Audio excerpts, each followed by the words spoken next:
loves. Welcome back to Bedtime Stories with Mommy J, and we are starting today with a new book. So this is book 2, and the book that we are going to be reading today is a best-selling author by Andy Griffiths. It's called The Day My Butt Went Psycho, and it's based on a true story.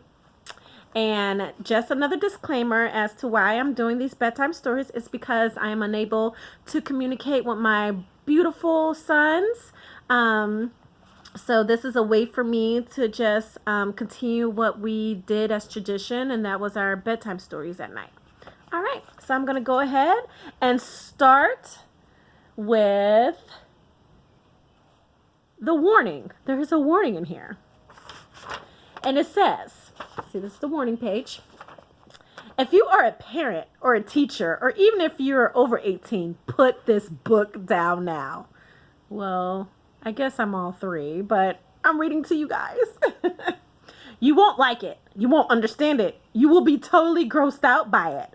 The book is full of disobedient butts, runaway butts, psycho butts, kamikaze butts, exploding butts, cluster butts, nuclear butts, giant unwhite butts, butt rallies, butt catchers, butt fighters, butt hunters, butt guns, and explosive volcanoes. And as if all this wasn't bad enough, it's also full of truly disgusting animals like giant maggots, mutant blowflies, I don't even know what those are, poopuses, butt piranhas, and stink ants. If you are shocked, confused, frightened, or offended by any or all of these things, which of course you are because you are an adult, please put the book down immediately and go find something more suitable for a grown-up, like a book on home decorating, for instance, or economics, or health and nutrition. I'm not offended because I'm reading to the most beautiful and lovely children. If, on the other hand, you find yourself vaguely amused, slightly curious, or even excited by any or all of the things that you have just been warned about, then by all means, be our guest and read the book. Just don't say that you weren't warned by the publishers. I think I'm going to read the book. I'm intrigued. All right. So on the next page it says, "This is my story. It really happened. It's all true. Not even the names have been changed. I agreed to tell my story and hope that others can learn from it, and I would like to thank Andy Griffiths for helping me to get it down on paper. Like most people, I took my butt for granted too long. If this book can save even just one person from making the same mistake, then I will be happy. Who knows? The next butt it saves might be yours. May your butt be with you always." Zach Freeman. All right, let's begin. So we're going to start with Chapter 1, Midnight Butt Rally. Zach Freeman woke out of a deep sleep to see his butt perched on the ledge of his bedroom window. It was standing on two pudgy little legs, silhouetted against the moon. Its little stick-like arms outstretched in front of it, as if it was about to dive. Zach sat up in bed. "No!" he yelled. "Come back!" But it was too late. His butt jumped out of the window and landed with a soft thud in the garden bed below. Zach stared at the window and sighed. "Oh no," he said, "not again." This was not the first time Zach's butt had run away. Since his 12th birthday 2 months ago, Zach's butt had made a habit of jumping off his body and running around the streets, making a nuisance of itself. Zach was sick of it. So was the local butt catcher, who had already caught and impounded it 3 times.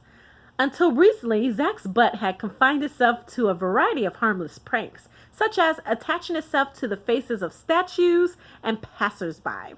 But on its last outing, it had joined a pack of 500 feral butts who had lined the emergency stopping lane of the southeastern freeway and mooned all the people driving to work. This stunt has caused many accidents, which the butts had thought was pretty funny. The sentencing judge, however, was not amused and placed them all on 12 months probation. Zach knew he had to catch his butt himself this time. If the butt catcher got involved, he would have to report it, and Zach's butt would end up in jail for sure. And there was no way Zach wanted to spend every second weekend visiting his butt in jail. Zach threw back the blankets and was about to get out of bed when he heard his grandmother call out from the next room. "Zach," she said, "is that you?" "Yes, Gran," said Zach. "It's all right. Go back to sleep." "What was that noise?" his Gran said. "Have they summoned firing?" Zach rolled his eyes. "There's no war, Gran," he said. "Go back to sleep." Zach was living with his grandmother while his parents were away. They both played in the wind section of the National Symphony Orchestra and went on tour 3 or 4 times a year, during which Zach would have to stay with his grandmother, sometimes for up to a month at a time. He loved his grandmother, but sometimes he wondered who was looking after who. So the wind section, so that's like playing the flute. "No war?" said his grandmother. "You mean the war's over?" "Yes," said Zach. He was used to this conversation. She would always talk about the war. Zach wasn't sure which war she was talking about, or how long ago it had happened, or whether it had even happened at all. Or all he knew was that it seemed real to her. "Did we win?" "Yes, Gran," said Zach. He figured that she would go back to sleep quicker if he just agreed with everything she said. "We creamed them." "That's good," said his grandmother. "I'll take over the watch. You get some rest. You earned it, soldier." "Yes, Gran," said Zach. He couldn't tell her the truth. It would be bad enough talking to his parents about his butt, but let alone his grandmother. He waited a minute until he could hear her snoring, and then he got out of bed. With difficulty, it wasn't that easy moving without a butt. Zach walked across the room to the window, leaned out, and peered into the night. He saw his butt standing on the tips of its toes at the end of the driveway, as if sniffing the air. It was looking up and down the street. There was still time to catch it, but he'd have to act quick. Zach climbed out of the window and tiptoed the driveway. As he got closer, Zach realized that he wasn't the only one trying to catch his butt. Mittens, his grandmother's cat, was crouched on top of the front fence, ready to pounce. "Uh-oh," said Zach. He wasn't sure who was in more danger, Mittens or his butt. Mittens was always catching birds and mice and leaving them half chewed on the front doorstep. But she had never caught a butt before. Well, not as far as Zach knew anyway.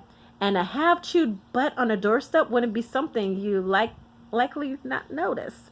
Still, he didn't want to take any chances. Before Zach had time to do anything, however, Mittens leaped. But Zach's butt was faster. It bent over, aimed itself directly at Mittens, and fired a loud, deadly stream of gas. Mittens fell to the ground. Zach's butt took off up the street, its little arms and legs pumping all the way like pistons. Zach was shocked. He knew that his butt had gone feral, but he'd never seen it kill anything before. He had to get it back. He knew that once a butt gets a taste for killing, it is very difficult for it to stop. But first he had to try to help Mittens. Zach hobbled over to her body and knelt down.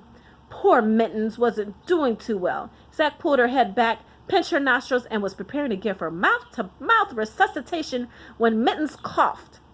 She wasn't dead after all. She had just been stunned. Zach's breathed a sigh of relief. So my butt isn't a killer, he thought. Not yet, anyway. In the distance, he could see the dark shape of his butt disappearing over the top of the hill. He got up, pulled the cord of his pajama pants and as tight as possible, and ran after it. All right, my sweets, we are going to stop right there. I'm going to put this cool Dr. Seuss bookmark right there. All right. Make sure you guys brush your teeth, say your prayers. Tonight here is a bit cold tonight, so I would say put on those nice warm jammies. I love you much. Hugs and kisses. Sweet dreams.